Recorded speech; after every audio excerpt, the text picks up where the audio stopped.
উদ্বোধন হয়েছে Dhaka reporters unity DRU এর সদস্য ও সদস্য সন্তানদের প্রশিক্ষণ কার্যক্রমের 3 মাসব্যাপী এই প্রশিক্ষণে অংশ নিয়ে আনন্দে মেতে উঠেছে শিশুরা। রাজধানীর ব্রোজেন দাস সুইমিং পুলে এই আয়োজন করে ডিআরইউ। আরও জানাচ্ছেন সাদ্দাম হোসাইন। আনন্দ উচ্ছ্বাসের সঙ্গে সাঁতার প্রশিক্ষণ নিচ্ছে ঢাকার 4 দেয়ালে বন্দী শিশুরা। ঢাকা রিপোর্টার্স ইউনিটি ডিআরইউর আয়োজনে এই প্রশিক্ষণ কার্যক্রমে অংশ নিয়েছে অর্ধ শতাধিক শিশু ও তাদের অভিভাবকরা। অনেক ভালো লাগছে। আমি প্রথমবার এখানে এসেছি, খুব ভালো লাগছে। আমি সাঁতার শিখছি, প্রথমবারের মতো সাঁতার শিখতে গেছি।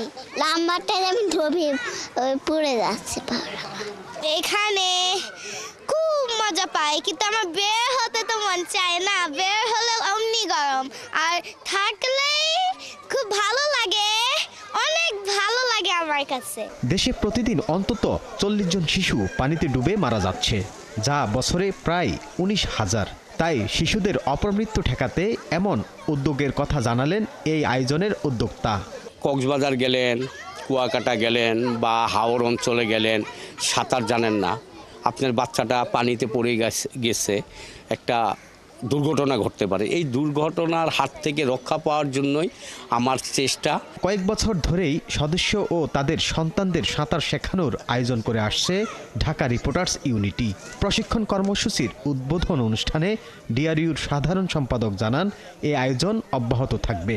সারা বছর ব্যাপী যে আয়োজনগুলো আমাদের সন্তান এবং আমাদের সদস্যদের জন্য যে আয়োজন থাকে সেটা থাকবে। ইতিমধ্যে ব্যাডমিন্টন একবার হয়েছে, আমরা আর একটা ব্যাডমিন্টন টুর্নামেন্টও হবে আমাদের ইনডোর। যেটা পানিতে নামতে যেসব শিশুরা ভয় পায় তাদেরকেও প্রশিক্ষণ দিয়ে সাঁতার শেখানোর কথা জানান এই প্রশিক্ষক। ভালোবাসা দিয়ে তার পানিতে নামবো, সে তো নামতে চায় ভয়ে। পানি কাকে বলে, তাকে একটু বসাবো, পানিতে বসাবো, আস্তে আস্তে বসাবো বলতে বলতে একটু পানিতে ডুব দিলাম, আবার একটু উঠলো, আবার ডুব দিতে ওদের ভয়টা সম্পূর্ণ চলে গেল।